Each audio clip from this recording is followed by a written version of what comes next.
Hello students, एक बार फिर स्वागत है आपका आपके favourite YouTube channel Apex Academy a way to achieve your aim में। देखिए, हमने लास्ट क्लास में बात करी थी वैल्यूएशन ऑफ गुडविल में, और वैल्यूएशन ऑफ गुडविल में हमने एक टॉपिक किया था number of years purchase method, और उसका हमने एक बेस किया था एफएमपी फ्यूचर मेंटेनेबल प्रॉफिट, जिसका दूसरा नाम था एक्सपेक्टेड प्रॉफिट और तीसरा नाम क्या था एक्चुअल एवरेज प्रॉफिट। तीनों एक ही बात थी, वो हमने कंप्लीट कर लिया था। आज हम बात कर रहे हैं यहाँ पर नेक्स्ट टॉपिक की, जिसमें हमारा जो नेक्स्ट बेस है वो है on the basis of super profit. On the basis of super profit, SP. SP का मतलब क्या है? सुपर प्रॉफिट, अधिलाभ। अधिलाभों के आधार पर ख्याति का मूल्यांकन करना है, super profit.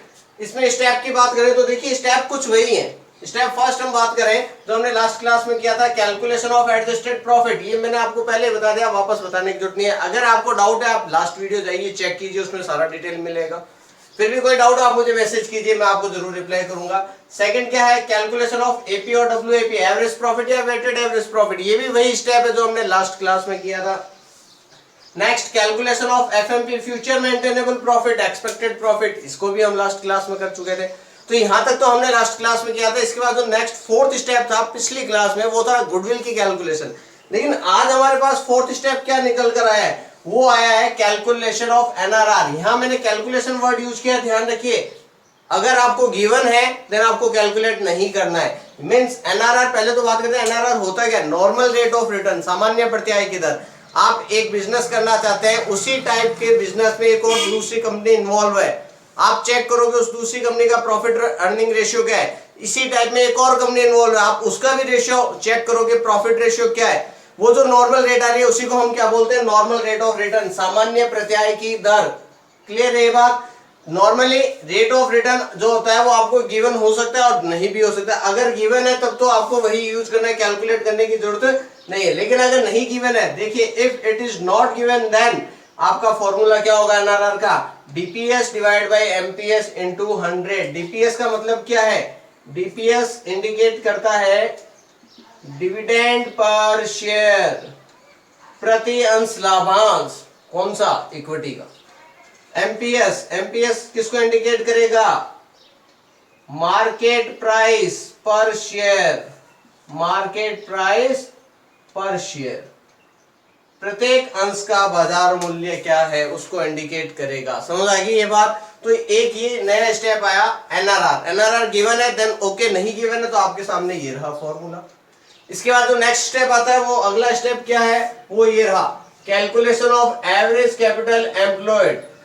Average capital employed, औसत विनियोजित पूंजी की गणना। औसत विनियोजित पूंजी, देखिए पूंजी सबको निकालनी आती है। एसेट्स में से लायबिलिटीज को लेस कर दीजिए, सर पूंजी आ गई। लेकिन मैं पूंजी नहीं बोल रहा हूं, मैं क्या बोल रहा हूं? औसत विनियोजित पूंजी। फॉर्मूला वही रहेगा, एसेट्स में से लायबिलिटी को लेस करना है, लेकिन कुछ को छोड़ना है, कुछ को लेना है। देखिए, हम सबसे पहले लेंगे fixed assets. Fixed assets, realisable value, current assets. उसके बाद ट्रेड इन्वेस्टमेंट। देखिए, मैं आपको पहले भी बता चुका हूं, इन्वेस्टमेंट दो प्रकार के होते हैं, एक होता है ट्रेड, एक होता है नॉन ट्रेड। नॉन ट्रेड को तो लेना ही नहीं, हम उसकी इनकम को भी कंसीडर नहीं करते, तो उसको भी कंसीडर नहीं करेंगे। हम किसको लेंगे? केवल trade investment. Trade investment means व्यापारिक विनियोग को लेना है।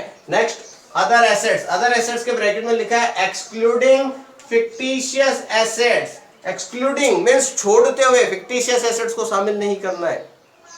फिक्टिशियस एसेट्स को शामिल नहीं करना है, ध्यान रखना। कृत्रिम संपत्तियां वगैरह जो होती है उनको हमें शामिल नहीं करना। कृत्रिम संपत्तियां कौन कौन सी है वो भी मैं यहां पर इंडिकेट कर देता हूं, जैसे preliminary expenses,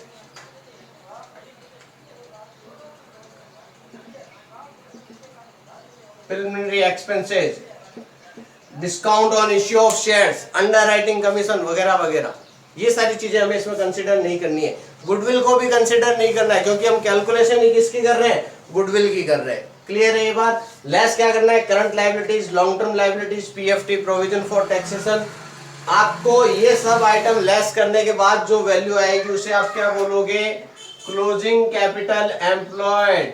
closing capital employed यानी अंतिम विनियोजित पूंजी, और उसमें से इंपॉर्टेंट बात क्या लेस करना है? Half of current year profit. चालू वर्ष का आधा लाभ आपको लेस करना है। चालू वर्ष का आधा लाभ लेस करना, और लेस करते आपके पास क्या आ जाएगा? ACE means average capital employed. एक तरीका तो ये रहा, और करके एक और तरीका है इसका, वो क्या है, opening capital employed plus closing capital employed divide by 2। आपको क्या करना है, ओपनिंग को लेना है, क्लोजिंग को लेना है, दोनों को जोड़कर 2 का भाग दे देना, आपके पास क्या आ जाएगा, ACE आ जाएगा। तो ये आपके 5 स्टेप हो गए। अभी और भी स्टेप बाकी है, आप लोग इसको स्क्रीनशॉट ले लीजिए या नोट कर लीजिए, जितने मैं आपको नेक्स्ट आपके स्टेप और उतार देता हूं।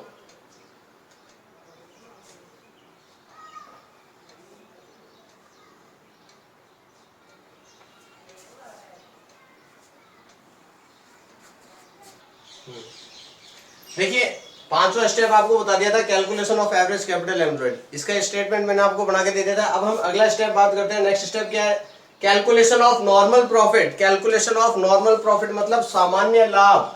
सामान्य लाभ ध्यान रखना है, सामान्य लाभ सामान्य प्रत्यय दर के आधार पर निकलेगा। किसके आधार पर निकलता है, लाभ पूंजी के आधार पर। यहाँ कौन सी पूंजी है, औसत विनियोजित पूंजी। कैसे आई, स्टेप नंबर 5 से आई, ACE हमने निकाला था। तो हमारे NP, यहाँ NP का मतलब नेट प्रॉफिट नहीं है, यहाँ NP का मतलब नॉर्मल प्रॉफिट, सामान्य लाभ, और उसका फॉर्मूला क्या है, ACE की गुना कर दो NRR से डिवाइड बाय 100। अब कुछ लोग कहते हैं सर NRR लिख दिया, NRR परसेंटेज में होती है तो 100 लिखने की जरूरत है क्या, बिल्कुल जरूरत तो नहीं है, आप परसेंटेज का साइन भी वहां पर लगा सकते हैं। तो ACE के मल्टीप्लाई करना है net normal rate of return से।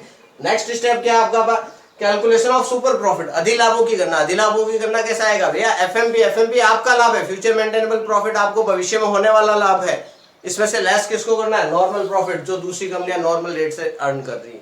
तो आपने FMP में से नॉर्मल प्रॉफिट को लेस कर दिया, दूसरी कंपनियों की जो रेट थी वो हमने यूज करी, हमारे प्रॉफिट को निकाला, और हमारा प्रॉफिट जो नॉर्मल प्रॉफिट आया वो, और जो हमारा FMP फ्यूचर मेंटेनेबल प्रॉफिट आया वो, इन दोनों का जो डिफरेंस होगा वही आपके लिए SP सुपर प्रॉफिट होगा, अधिलाभ होगा। और उसके बाद हम लास्ट स्टेप की बात करें, कैलकुलेशन ऑफ गुडविल। बहुत ही सिंपल है, कल भी हमने बात करी थी कैलकुलेशन ऑफ गुडविल की, जब FMP बेस था तो जो FMP आया था उसको हमने नंबर ऑफ ईयर्स से गुणा कर दिया था। आज हमारे SP बेस है तो जो SP साहब आए सुपर प्रॉफिट अधिलाभ, उसको गुणा करनी है किससे, नंबर ऑफ ईयर्स परचेज से। बस ये सिंपल से मेथड थे, ये मैंने आपको कंप्लीट करवा दिए। अभी आपका एक मेथड कंप्लीट हुआ और उस मेथड का नाम क्या है, number of years purchase method. 2 method और बाकी है, कैपिटलाइजेशन मेथड और एन्युटी मेथड, और उनमें भी यही दोनों बेस है। लेकिन अब आपको इतना नहीं है, अब मैं आपको शॉर्ट ट्रिक और बताता चलूंगा, वो ध्यान रखेंगे, उसके अनुसार हमें आगे एग्जाम में कैसे क्वेश्चन आते हैं उसके पॉइंट ऑफ व्यू से आगे की क्लासेस हम लेंगे।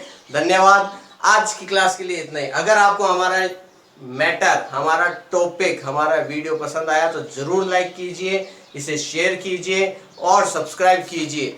ध्यान रखिए बेल आइकन को दबाना ना भूलें, जिससे हम जब भी कोई नया वीडियो अपलोड करें आपको तुरंत नोटिफिकेशन मिल जाए। बहुत बहुत धन्यवाद, बहुत जल्द मिलेंगे एक नए वीडियो के साथ।